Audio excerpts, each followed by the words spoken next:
Bonjour à tous, dans cette vidéo nous allons continuer notre présentation du diagramme de Bode et je vais faire deux exemples fondamentaux, à savoir le dérivateur et l'intégrateur. Alors je ne vais pas faire l'exemple le plus simple qui est juste une simple amplification ou une atténuation, c'est-à-dire que la fonction de transfert est un réel pur. Ce sera inclus dans l'étude des filtres du premier ordre dans les vidéos suivantes. Dans cette partie, on va étudier en détail le gain relatif aux fonctions de transfert proposées et les tracés. Vous pourrez me dire, on pourra prendre une calculatrice et calculer je ne sais pas combien de points et tracer les diagrammes de Bode. Certes, mais on va se rendre compte dans ces exemples, plus dans ceux qui viendront sur l'étude des filtres du premier ordre, qu'il y a un certain nombre de points très intéressants et de méthodes d'étude qui permettent de simplifier, d'accélérer et de comprendre de nombreuses choses relatives à ces représentations et à ces systèmes. Dans la description de cette vidéo, vous trouverez un lien pour le téléchargement de grilles semi-logarithmiques afin de pouvoir tracer vos propres diagrammes de Bode et de suivre les exemples de cette vidéo. Commençons tout d'abord par présenter l'étude et le tracé du diagramme de Bode d'un dérivateur ou d'une fonction dérivation. Dans un dérivateur ou une fonction dérivation, le signal de sortie est égal à la dérivée du signal d'entrée. Sa fonction de transfert, purement imaginaire, est égale à j oméga sur oméga 0. Nous en parlions dans la vidéo sur les fonctions de transfert du premier ordre. Pour l'exemple, on va prendre f0 égale oméga 0 sur 2pi égale 5 kHz. Le module de cette fonction de transfert est égal à oméga sur oméga 0, donc le gain est égal à 20 log de oméga sur oméga 0 tout simplement. De manière générale, on étudie un gain en décibels en décomposant grâce aux propriétés du logarithme. On va donc avoir le gain égale 20 logarithmes de oméga moins 20 logarithmes de oméga 0. Cette équation écrite sous cette forme est très importante dans l'étude des diagrammes de Bode. On se rappelle que l'axe des abscisses est gradué en logarithme de oméga ou logarithme de f. Donc on va poser par exemple grand X égale log de oméga. Ainsi, le gain peut s'écrire comme étant 20x moins 20x0, si on prend x0 égale log de oméga 0. On reconnaît ici l'équation d'une droite, et c'est effectivement une droite dont la variable n'est pas oméga ou f, mais logarithme de oméga ou logarithme de f, puisque l'axe est gradué en logarithme de cette grandeur.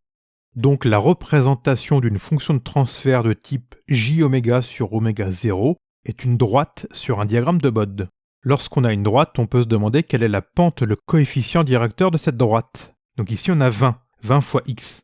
Mais 20 quoi ? Pour se rendre compte de l'unité de ce coefficient directeur et de savoir ce qui est utilisé généralement comme dénomination, on va calculer le gain pour 10 fois oméga. Donc on va avoir 20 log de 10 oméga sur oméga 0. Ça va être égal à 20 log de 10 plus 20 log de oméga sur oméga 0 si on décompose de cette manière.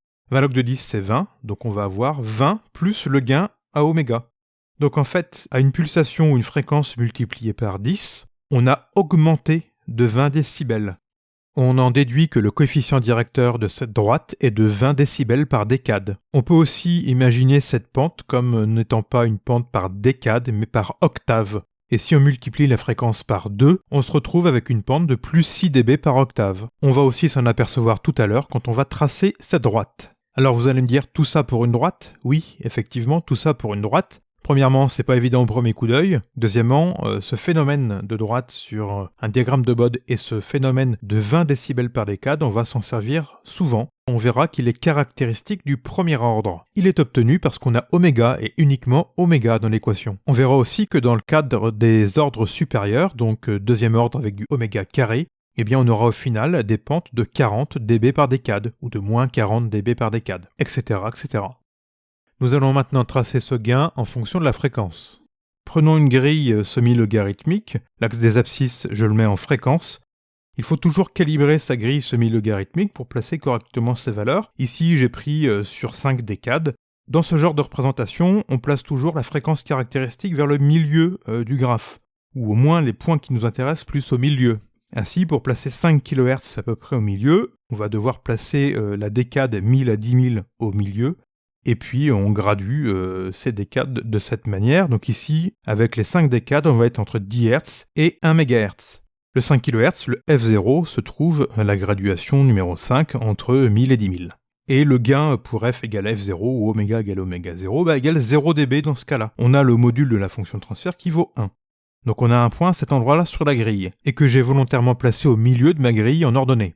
On va aussi graduer l'échelle verticale. Alors on sait qu'on va avoir une pente de plus 20 dB par décade. Je vous propose de mettre 20 décibels par grande case de ma grille. Donc on va être entre moins 40 et plus 40. Vous allez voir que c'est tout à fait acceptable. Pour représenter une droite, on a besoin de 2 points. Alors ici, je vais en prendre 3, vous allez voir pourquoi. À 10 fois F0, donc 50 kHz ici, on aura augmenté de 20 décibels. Donc on aura un point qui sera au-dessus, à plus 20 dB. Si on divise la fréquence par 10, eh bien on va obtenir moins 20 décibels. Pour s'en rendre compte, on remplace par oméga sur 10 dans l'équation et on obtient moins 20. Et ensuite, on peut tracer le comportement du gain en fonction de la fréquence. On a bien une pente de 20 décibels par décade.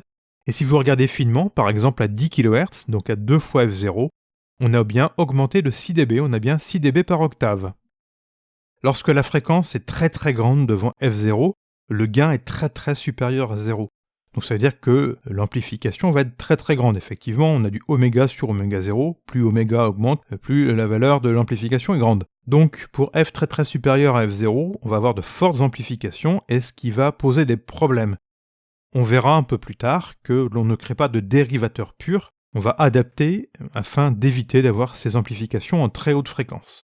Intéressons-nous maintenant à l'argument. Alors ça va être beaucoup plus simple pour cet exemple et le suivant. L'argument de la fonction de transfert, c'est l'argument de j-oméga sur oméga 0. C'est un imaginaire pur positif, donc l'argument c'est égal à plus pi sur 2. Alors j'ai limité la grille au minimum vital, c'est-à-dire un seul grand carreau, une seule grande case en ordonnée. Alors il faut bien penser qu'on représente ces deux diagrammes en concordance des fréquences, l'un exactement en dessous de l'autre. L'argument est une constante, donc représentée par une droite horizontale.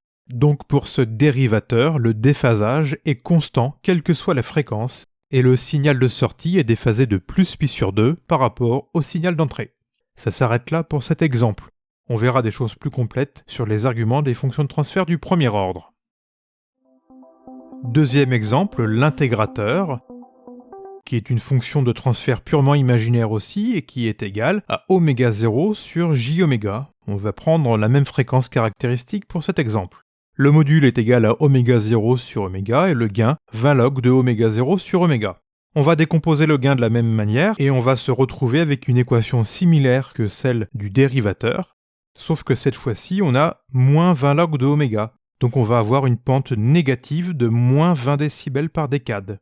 Je vais calibrer ma grille semi-logarithmique de la même manière, puisqu'en fait on va avoir un comportement exactement inversé, mais dans les mêmes proportions. Pour f égale f0 égale 5 kHz, mon gain est égal à 0. J'ai une pente négative, donc si je multiplie la fréquence par 10, cette fois-ci je diminue de 20 décibels. Si je divise la fréquence par 10, cette fois-ci j'augmente de plus 20 décibels. Et ma droite est bien une pente négative.